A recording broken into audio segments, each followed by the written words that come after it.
Guys, medyo ano yung boses ko kasi may sipon na tubo ako. So, nagluto pa ako ng pansit.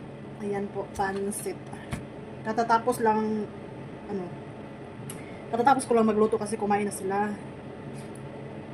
Kasi pag dito, pag Ramadan, dami nilang pagkain.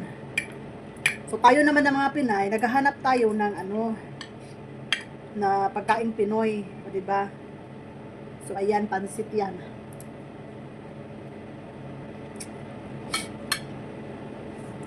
Buti na lang, may tira pa akong soy sauce. Toyo, Silver Swan. So, nagluto ako ng pansit. Ang dami nilang pagkain, pero tayo ng mga Pinoy, di man tayo nasasarapan kasi pagkain mo nila yun. mga oily foods, yung sa, mga oily foods.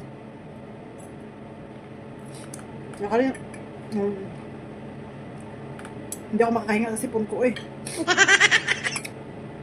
Sabi ko sa amo ko, magluto ako sa akin kasi ayoko man kumain ng yung mga may mga hindi mo maintindihan, yung mga macaroni na nilagyan ng mga sauce, ng mga tomato sauce.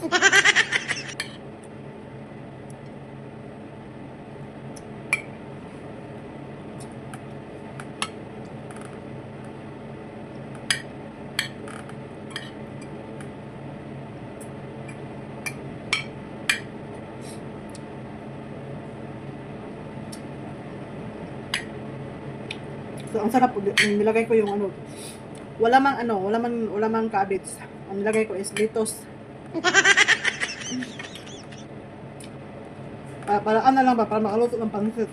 Meron pa ako natira. Pansit. Ayan, pansit. Sarap, di ba? Ayan, pansit.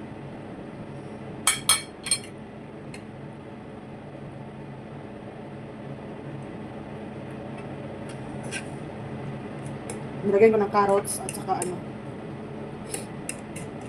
atsal, bell pepper.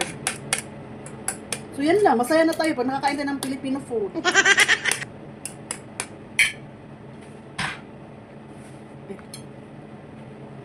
Meron na ulam yung carrots, diba? Parang ayoko man. Gusto ko na pansit ba? Gusto ko Pinoy food. Meron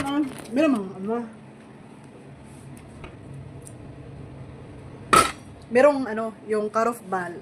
Sa Arabic is laham. Pero doon ako masyadong kumakain ng laham, guys. Naghahanap talaga ako ng Pinoy food. So, ito yon. Pasensya na kayo sa aking pagmumukha. Ang kinis-kinis kasi nilagay ko ng sunblock.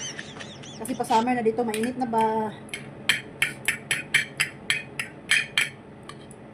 Ang sarap ng kain, basta pansit, basta Pinoy food. Yung lamang ko. Thank you. Meron na pa akong 172 subscribers. Thank you. Thank you sa mag-subscribe.